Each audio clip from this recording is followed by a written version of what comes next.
ইলাহা ইল্লাল্লাহু মুহাম্মাদুর রাসূলুল্লাহ সাল্লাল্লাহু আলাইহি ওয়াসাল্লাম। এই যে আমরা দুরূদ শরীফ পড়লাম, এটা সরাসরি আল্লাহ পাকের নিজের আমল। সুবহানাল্লাহ, সুবহানাল্লাহ। একটু আগে নামাজ পড়লাম, এই নামাজ কিন্তু আল্লাহর আমল না, রোজা কিন্তু আল্লাহর আমল না, হজ আল্লাহর আমল না, যাকাত আল্লাহর আমল না, কিন্তু দরুদে মুস্তাফা পড়া এটা আল্লাহ পাকের সরাসরি আমল। জোরে কোন সুবহানাল্লাহ। এই সময় যদি আপনারা এলবেলে করে না বসেন, নবীর মহব্বতে একটু বসবেন, তো একটু দরুদ শরীফ পড়বেন, এটা আল্লাহ পাকের আমল। এখানে যদি আপনারা বেয়াদবি করেন, জীবন কিন্তু বরবাদ হয়ে যাবে। আপনারা একটু বসেন, বসেন, একটু বসেন প্লিজ, আপনারা একটু বসেন, শুনেন আমার কথা, শুনেন। আচ্ছা, কেউ কথা বলবেন না, যাদের বসতে সমস্যা হয় দাঁড়িয়ে থাকুক, অসুবিধা নেই, কিন্তু বেয়াদবি করবেন না কেউ, প্লিজ কেউ বেয়াদবি করবেন না। যে যেখানে আছেন আদবের সাথে থাকেন, বসে যদি সুযোগ হয় বসার বসেন, আর দাঁড়িয়ে থাকলেও আদবের সাথে দাঁড়িয়ে থাকবেন এবং কথাগুলো শোনার চেষ্টা করবেন, বোঝার চেষ্টা করবেন। আমি কি বলতে চাচ্ছি একটু খেয়াল করে শুনেন আপনারা। কোরআনের মধ্যে আল্লাহ তাআলা বলেন, এই আয়াতটা মোটামুটি সবার জানা আছে। আল্লাহ কোরআনে বলেন, বিসমিল্লাহির রহমানির রহিম, ইন্নাল্লাহা ওয়া মালাইকাতাহু ইউসাল্লুনা আলান নবী ইয়া আইয়ুহাল্লাযীনা আমানু সাল্লু আলাইহি ওয়া সাল্লিমু তাসলিমা। আমার আল্লাহ বলেন, ইন্নাল্লাহা, নিশ্চয় আমি আল্লাহ, ওয়া মালাইকাতাহু, এবং আমার ফেরেশতারা, ইউসাল্লুনা, বুঝাইছে আল্লাহ কয় আমি পড়তেছি, আমার ফেরেশতারা পড়তেছে এবং পড়তে থাকবে।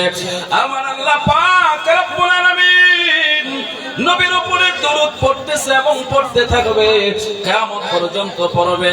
আমার আল্লাহ পাক রব্বুল আলামিন নবীর উপরে দরুদ পড়তেছে, পড়তে থাকবে, এটা কিয়ামত পর্যন্ত জারি থাকবে। শুধু তার কিয়ামত পর্যন্ত না, একদিন আমার আল্লাহর জিকির বন্ধ হয়ে যাবে, কিন্তু আমার নবীর জিকির জারি থাকবে। জোরে কোন সুবহানাল্লাহ, সুবহানাল্লাহ। বলতে পারেন, হুজুর আপনারা একটু এক্সেস বাড়ায় কথা বললেন না, যে আল্লাহর জিকির বন্ধ হয়ে যাবে, নবীর জিকির জারি থাকবে। হ্যাঁ, অবশ্যই, অফকোর্স, কারণ আল্লাহর জিকির করার জন্য আল্লাহর সৃষ্টি জগতের মাখলুকের দরকার। কথা বলেন ঠিক কিনা? কিন্তু আল্লাহ কোরআনে বলেন, কুল্লু মান আলাইহা ফানিন ওয়া ইয়াবকা ওয়াজহু রাব্বিকা যুল জালালি ওয়াল ইকরাম। জোরে বলেন আল্লাহু আকবার। যা কিছু আছে সব কিছু শেষ হয়ে যাবে। আল্লাহ কয় সৃষ্টি জগতের কেউ থাকবে না, কেউ থাকবে না, খুদ আজরাইল পর্যন্ত শেষ হয়ে যাবে। এবার আপনারা বলেন, যদি সৃষ্টি জগতের সব শেষ হয়ে যায়, আল্লাহ বলার মতো কেউ থাকবে না, খুদ জিবরাইলও থাকবে না, মিকাইলও থাকবে না, আজরাইলও থাকবে না, সৃষ্টি জগতের কেউ থাকবে না, সব ধ্বংস হয়ে যাবে। শুধু থাকবে তিনি হলেন আমার আল্লাহ। জোরে বলেন আল্লাহু আকবার। আল্লাহর কোরআনের নির্দেশনা অনুযায়ী আমার আল্লাহ যদি থাকেন, আমার নবীর দরুদ থাকবে। আল্লাহ কয় আমি থাকবো, আমি পড়তেছি, পড়তে থাকবো, অর্থাৎ আল্লাহর জিকির বন্ধ হয়ে যাবে, আমার নবীর জিকির বন্ধ হবে না। জোরে বলেন সুবহানাল্লাহ।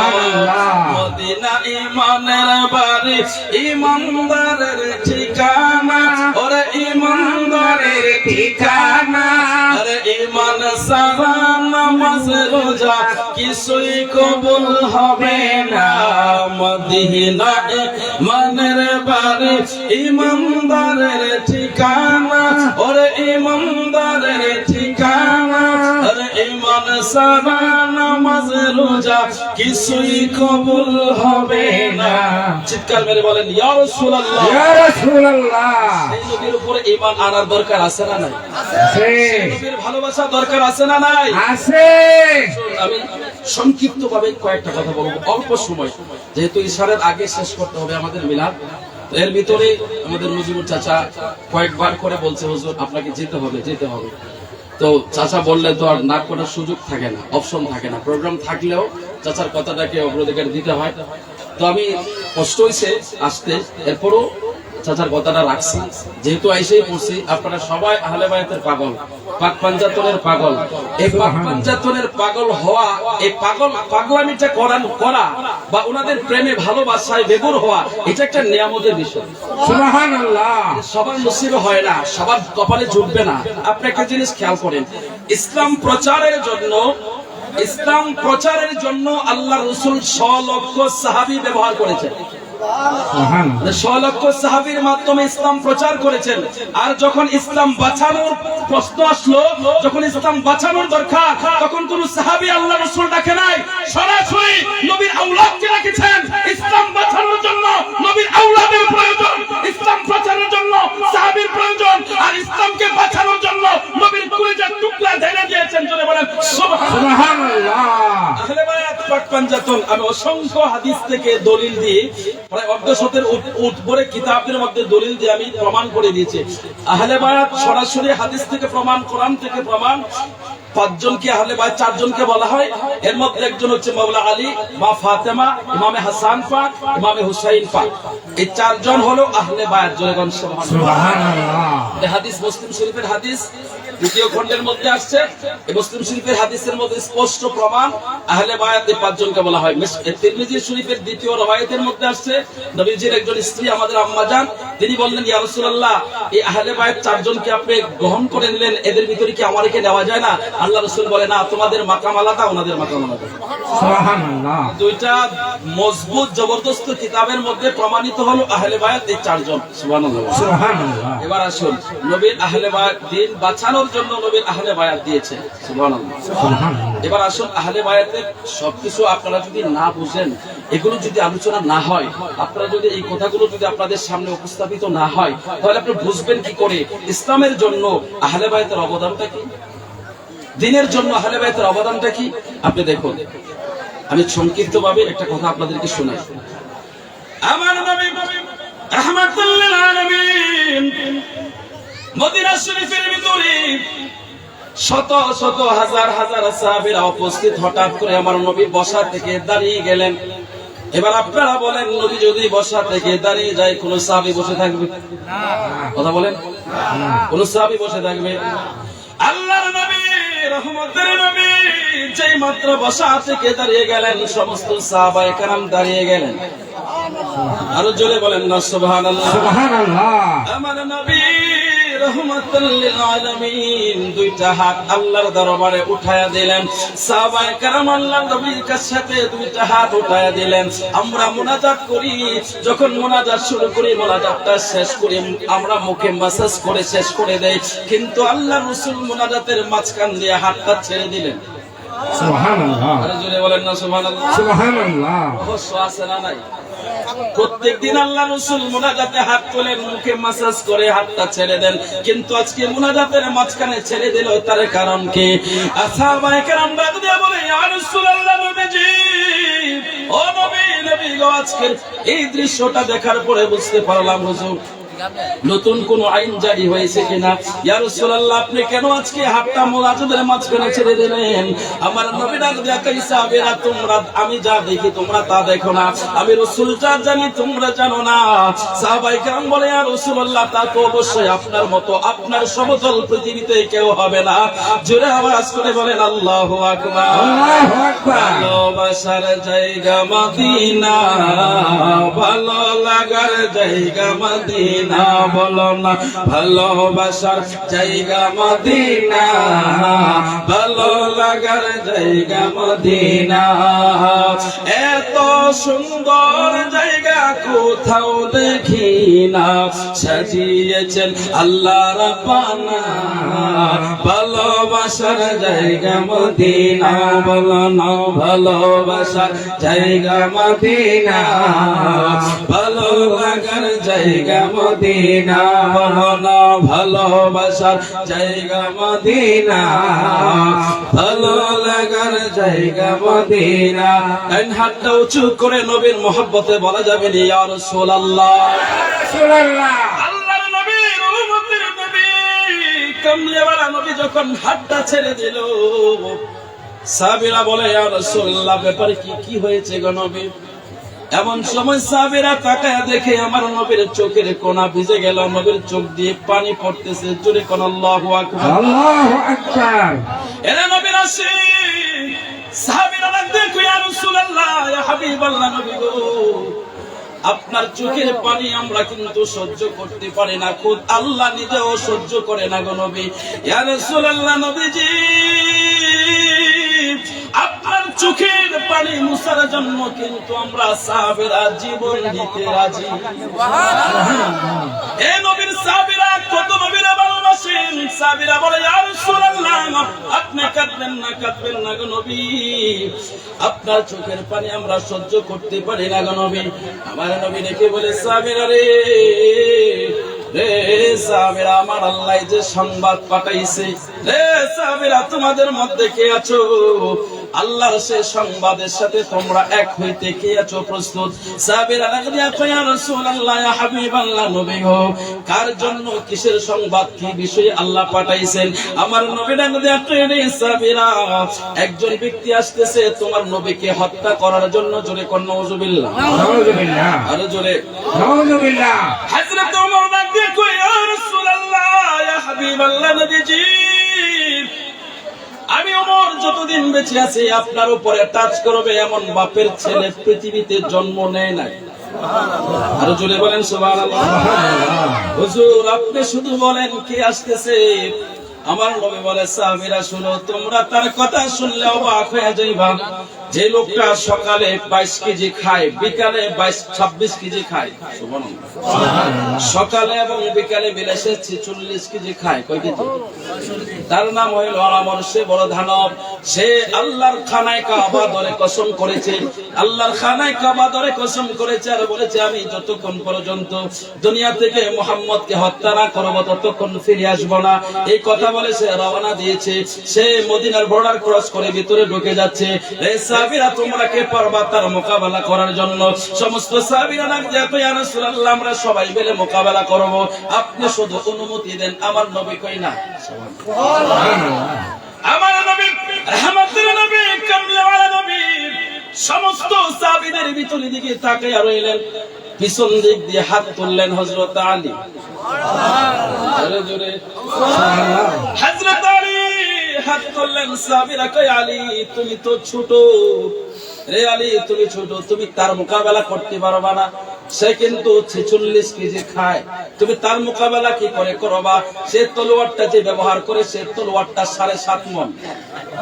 কয় মণ? 7.5 মণ। রে আলী তুমি তার মোকাবেলা করতে পারবা না।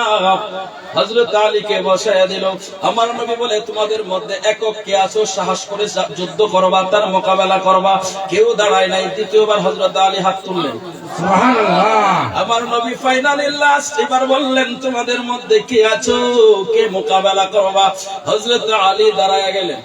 সুবহানাল্লাহ, আরো জোরে বলেন না সুবহানাল্লাহ। সুবহানাল্লাহ। হযরত আলী ডাকতে কই ইয়া রাসূলুল্লাহ, নবীজি আপনি শুধু অনুমতি দিবেন গো নবী।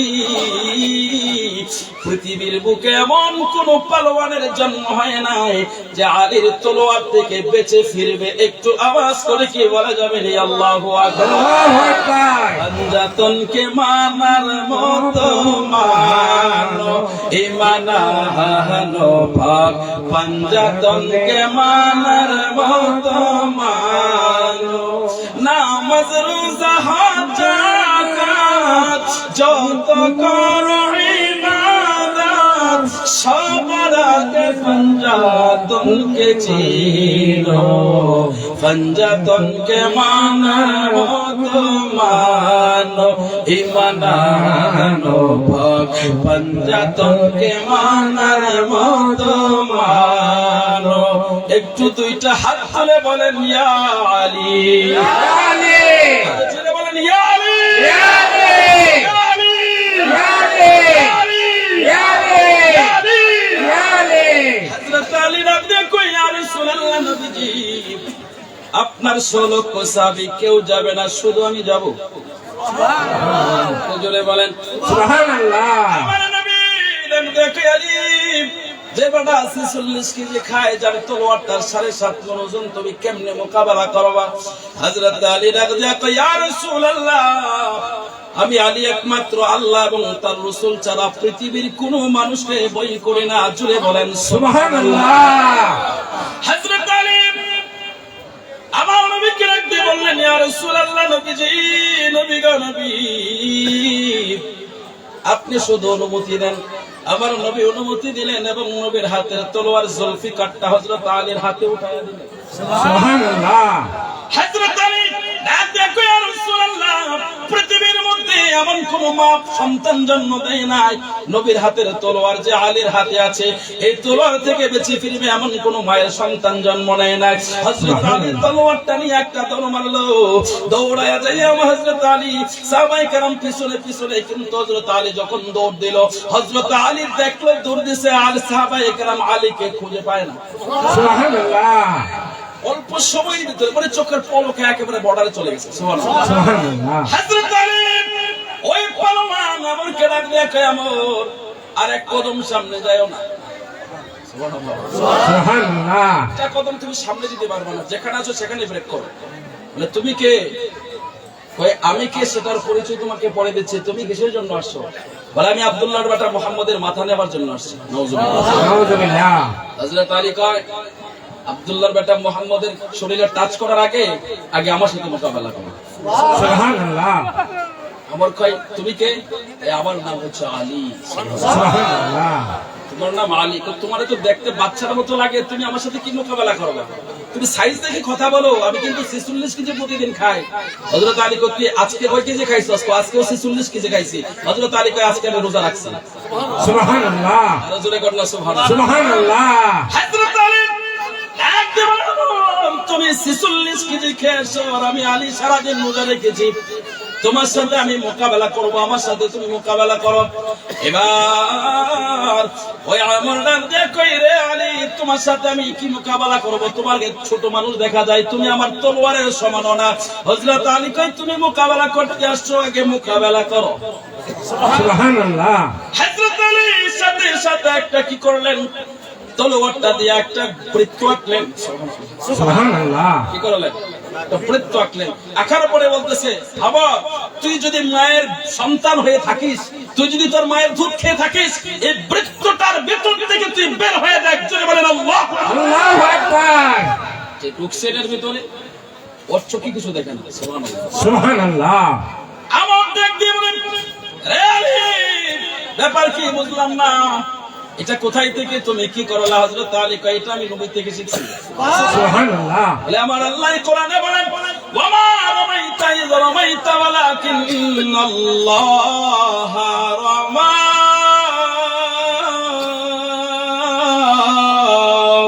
আল্লাহু আকবার।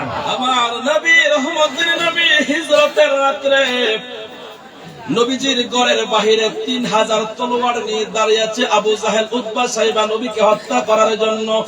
নির্দেশ আসলো, জিবরাইল এসে বলে, ইয়া রাসূলুল্লাহ, আল্লাহ বলছে এই মুহূর্তে হিজরত করতে। সুবহানাল্লাহ। আমার নবী ডাক দিয়ে কই, রে জিবরাইল, বাহিরে কিন্তু 3000 তলোয়ার তারা দাঁড়িয়ে আছে। হযরতে জিবরাইল কয়, ইয়া রাসূলুল্লাহ, আল্লাহ হুকুম করছে আপনি যাইতেন। সুবহানাল্লাহ। মানে কিভাবে যাব? বাহিরে তলোয়ার নিয়ে দাঁড়িয়ে আছে। হযরতে জিবরাইল কয়, ইয়া রাসূলুল্লাহ, আল্লাহ বলেছে এক মুষ্টি মাটি হাতে নিতেন। আল্লাহ কয়, বন্ধু আমার, রমাইতা ইয রামাইতা ওয়ালাকিন্নাল্লাহ রামা, আপনি শুধু বালু ছড়ায় মারেন, পৌঁছায় দেওয়ার দায়িত্ব আমি আল্লাহ। সুবহানাল্লাহ।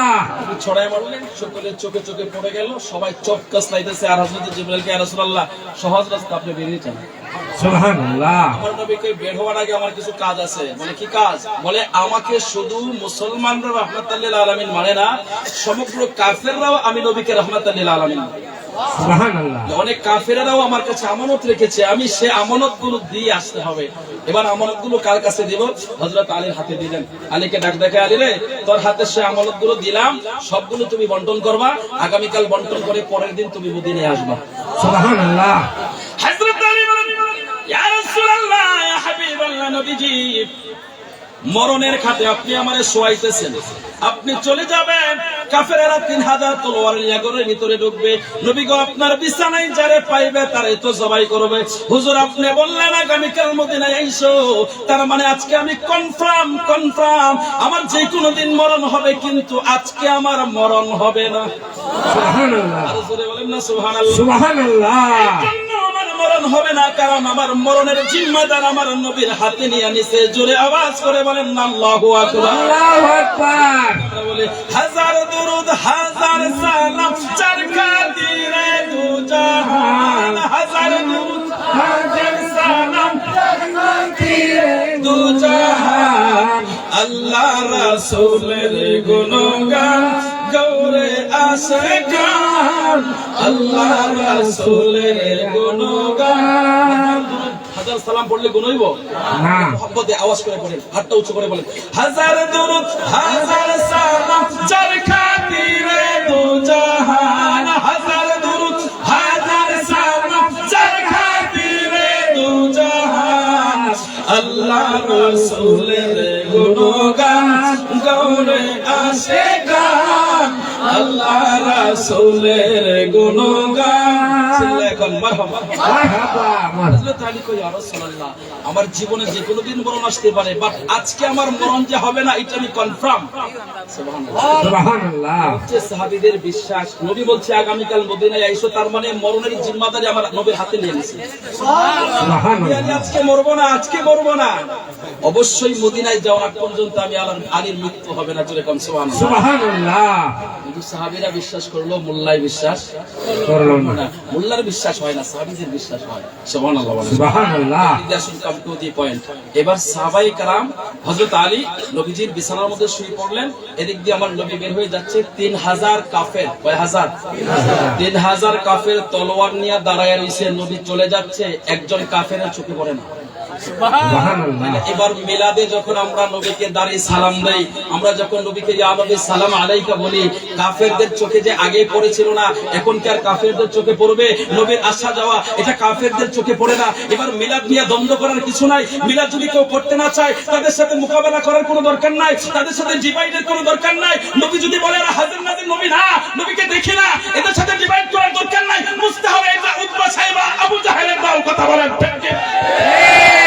যা আবু জাহেল ছাড়া, কাফের ছাড়া নবীর আসা যাওয়া এটা ওরা দেখবে না। কথা কোন ঠিক কিনা? ঠিক মুমিন যারা তারা নবীকে দেখবে। সুবহানাল্লাহ সুবহানাল্লাহ। সুবহানাল্লাহ জালালউদ্দিন সুয়ুতি 82 বারেরও বেশি আমার নবীকে মিলাদে দেখেছে। অসংখ্য নজির, অসংখ্য দলিল আছে যে আমার নবীকে মিলাদে দেখতে। সুবহানাল্লাহ বলেন। সুবহানাল্লাহ কাফেরদের চোখে পড়বে না। হযরত আলী কয় আমার নবীকে আমি দেখেছি, আমার রমাইতা ওয়ালাকিন্নাল্লাহ রামা। আমার নবী কাফেরদের সামনে চলে গেছে, কাফেররা নবীকে দেখে নাই। তো আমি আলী বৃত্ত আঁকলাম, এই বৃত্তের ভিতরে তুই আমারে দেখোস না, কারণ তোর ঈমান নাই, তুই কাফের। কথা ঠিক কি না? ঠিক এখানে আলী কি মেসেজ দিলেন? হযরত আলী এটা মেসেজ দিয়ে আলী বুঝাইলেন, কাফের যারা, কাফের যেমন নবীকে দেখে না, ঠিক তেমন আলীকে দেখে না। আলীর বিরুদ্ধে যারা করবে তারা নিঃসন্দেহে কাফের। কথা বলেন ঠিক কি না? ঠিক আলী যার নজরে আসবে না সে কাফের। আলী মেসেজ দিলেন তো, এই আমার শোন, আমার নবী 3000 কাফেরের মাঝখান দিয়ে গেছে, দেখে নাই, আর আমি তোর সামনে আছি, তুই আমারে দেখোস নাই, তার মানে আমাকে দেখতে গেলে ঈমান লাগবে। ঠিক সুবহানাল্লাহ বলেন। সুবহানাল্লাহ আমাকে দেখতে গেলে ঈমান লাগবে। আগে ঈমান আন, তারপরে আমি আলীকে দেখতে পারি। সুবহানাল্লাহ। সুবহানাল্লাহ কি বুঝলেন আপনি এখান থেকে? মেসেজটা এটাই পেলাম যে ঈমান ছাড়া কেউ আলীকে পাবে না। যে আলীকে মানবে সে হবে ওলি। সুবহানাল্লাহ। সুবহানাল্লাহ হযরত আলী বলেন, মেসেজ পাওয়া গেলে মেসেজ দিয়ে দিলাম, যতক্ষণ পর্যন্ত ঈমান না আনবে, ঈমানদার না হবে, ততক্ষণ পর্যন্ত আমি আলীকে পাবে না, আমি আলীকে দেখতে পাবে না। এবার আমার ডাকে দেখাই, না দেখতে পারলে আমি কি করে মোকাবেলা করব? যদি না দেখতে পারে আমি কি করে যুদ্ধ করব? হযরত আলী কই ঠিক আছে, তাহলে আমি তোরে দেখার ব্যবস্থা করতেছি।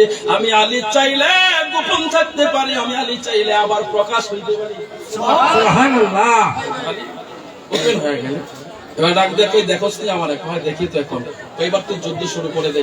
হযরত আলী কয় তুই আগে আমার আঘাত কর। বেটা কয় তোমারে যদি আমি আঘাত করি, আমার তলোয়ারটা 7.5 মণ, এটা দিয়ে আঘাত করলে তুমি মাটি তলে গাইলে যাবা, তোমার আঘাত করা যাবে না। হযরত আলী কয় বেটা তুই আঘাত করতে বলছিস, তুই কর। সুবহানাল্লাহ। সুবহানাল্লাহ হযরত আলী একদিকে এমন, তোর যত খুশি আঘাত কর, তোর সুযোগ দিলাম, আমর কই না তুমি আমারে আঘাত করো। হযরত আলীকে আঘাত করলে সহ্য করতে পারবে না। সুবহানাল্লাহ। এবার হযরত আলী কই তুই আঘাত কর, আমর কই না তুমি আঘাত করো। হযরত আলী কই তুই আঘাত ফিরাইতে পারবি না, আমার আঘাতটা সহ্য করতে পারবি না। আমর কই না আমি দেখতে চাই তুমি কেমন আঘাত করো আমাকে, আমি দেখতে চাই তুমি কেমন আঘাত করতে পারো। হযরত আলী আমার নবীর নাম মুখে নিয়ে আল্লাহু আকবার বলে যখন হযরত আলী তলোয়ারটা বের করলেন, হযরত আলীর তলোয়ারটা বের করলেন, ওই বেটার 7.5 মণ ওজনের তলোয়ারটা দুই টুকরা হইয়া তার মাথার মধ্যে কূপ পড়েছে। সে মাথা থেকে তলোয়ারটা লেগে হযরত আলীর তলোয়ারটা ওই আমরের শরীরটা, যে আমর 46 কেজি খাবার খাইতো, ওই আমরের শরীরটা দ্বিখণ্ডিত হইয়া হযরত আলীর তলোয়ারটা 2.5 হাত মাটির নিচে ডুবে গেছে। জোরে কন্যা সুবহানাল্লাহ। আর জোরে বলেন না আল্লাহু আকবার। আল্লাহু আকবার। এবারে আসছে নবীর সাথে মোকাবেলা করার জন্য। এবার আপনি দেখুন এখানে কি মেসেজ। দেখেন আহলে বাইতের প্রত্যেকটা সদস্যর জীবনী যদি আপনি অ্যানালাইসিস করেন, আপনি সবগুলো তথ্য খুঁজে পাবেন। আপনি যদি আশিকে রাসূল হয়ে থাকেন, আশিকে পাক পাঞ্জাতুন হয়ে থাকেন, তাহলে আপনি বুঝবেন, না হলে বুঝবেন না। এগুলো খুঁজে খুঁজে বের করতে হয়। এখন কি বুঝলেন আপনি, কি পাইলেন এখানে? Come to the point. Hazrat Ali, সাহাবায়ে কেরাম, 100 লক্ষ সাহাবী নবীকে বাঁচানোর জন্য, নবীর মাথা নেওয়ার জন্য আমর আসছে। নবীকে বাঁচানোর জন্য কোন সাহাবী দাঁড়াই নাই, কিন্তু হযরত আলী দাঁড়াইছে। সুবহানাল্লাহ। আর জোরে বলেন সুবহানাল্লাহ। প্রত্যেকটা যুদ্ধে নবী যতটা যুদ্ধ করেছে, প্রত্যেকটা যুদ্ধের মধ্যে হযরত আলী ঢাল হয়ে দাঁড়িয়েছিলেন। সুবহানাল্লাহ। আর জোরে বলেন সুবহানাল্লাহ। সুবহানাল্লাহ। সে আলীর সাথে কি কারো তুলনা চলে? সে আলীর সাথে কারো তুলনা দিলে এটা কি মানা যায়? এটা কখনো মানা যায় না। দেখুন এবার নবীকে বাঁচানোর জন্য হযরত আলী, এবার দেখেন নবীর দ্বীন বাঁচানোর জন্য আলীর আওলাদ। আর জোরে বলেন না সুবহানাল্লাহ। সুবহানাল্লাহ।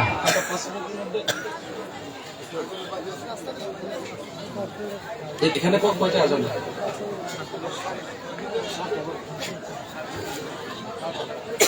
আপনাদের দিকে কয়টা আজান?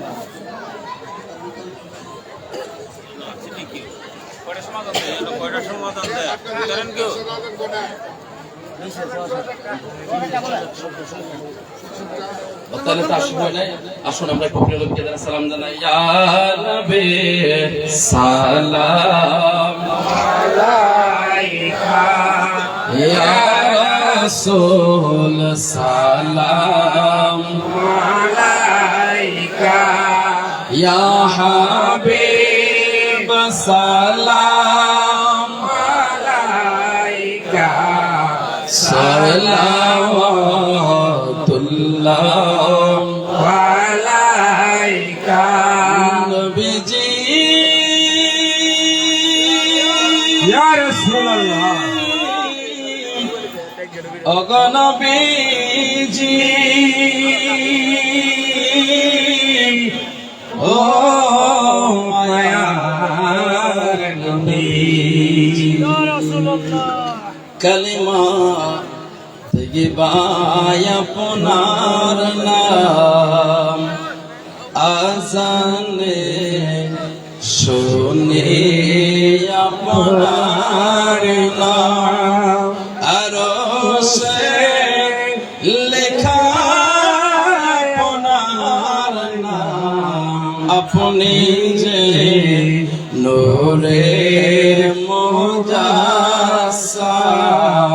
ইয়া নবী সালাম আলাইকা, ইয়া রাসূল সালাম আলাইকা, ইয়া হাবিব সালাম আলাইকা, সালাওয়াতুল্লাহ আলাইকা। দরদি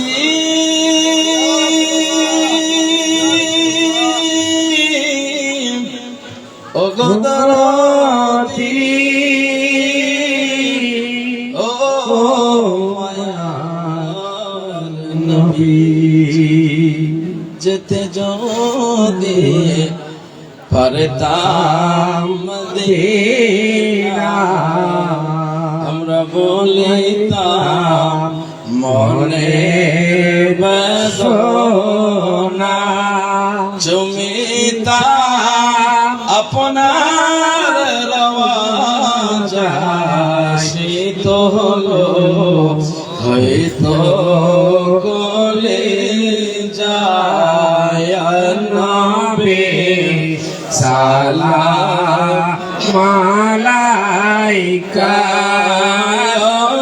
রাসূল সালাম আলাইকা ইয়া হাবিব সালাম আলাইকা সালাতুল্লাহ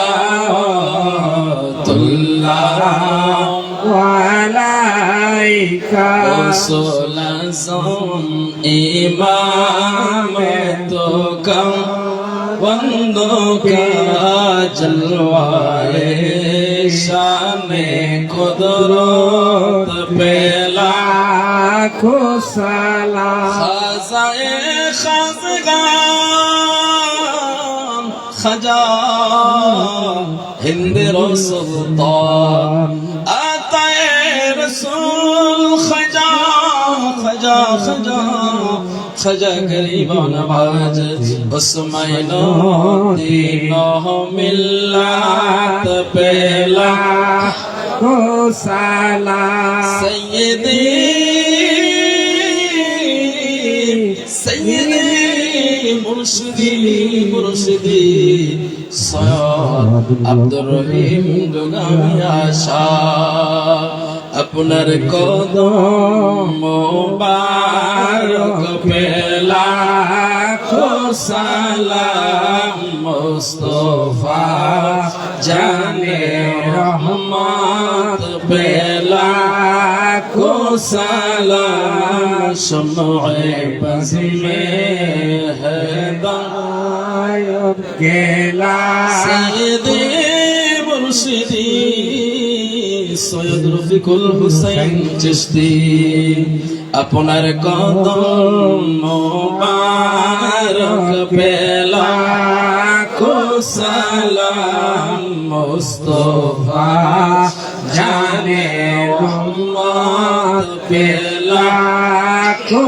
সালাম शम्हे बाज़ी में हिदायत पेला लाखो सलाम بلغ العلا بكماله كشف الدجى بجماله حسنت جميع خصاله صلوا عليه وآله এক নাম তোমার ফাতেমা আরেক নাম বুতুল তুমি আওলাদে রাসূল মাগো আওলাদে রাসূল তুমি আওলাদে রাসূল তুমি औलादे रासूल সবাই বলবেন এক নাম তোমার ফাতেমা আরেক নাম বুতুল তুমি আওলাদে রাসূল মাগো আওলাদে রাসূল তুমি আওলাদে রাসূল মাগো औलादे रासूल মাগো তুমি আহলে বায়াত তোমার জন্য তোমাদের জন্য কোরআনের আয়াত আল্লাহু আকবার अल्लाहु अकबर মাগো তুমি আহলে বায়াত